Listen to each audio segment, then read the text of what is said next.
Hello বন্ধুরা, দেখো আমি মাছটাকে কেমন করে ভাজি। এই মাছটার নাম হচ্ছে সুরমা মাছ, ঠিক আছে। এটা আমি কেমন করে ভাজি দেখো।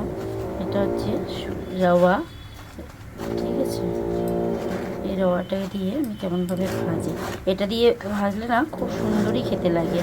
আমাদেরকে দেখাচ্ছি কেমন করে। এটাকে আগে মশলা মাখিয়ে রেখে দিয়েছিলাম। এর দেখো মধ্যে ছেড়ে দিলাম।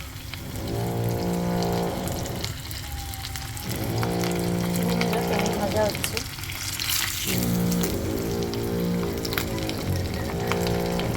দেখো।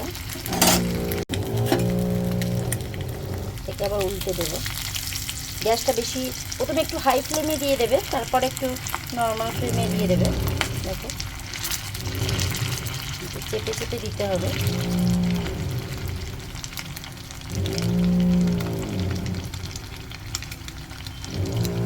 আমার ভাজাটা হয়ে গেছে, মাছটা আমি তুলে নেবো।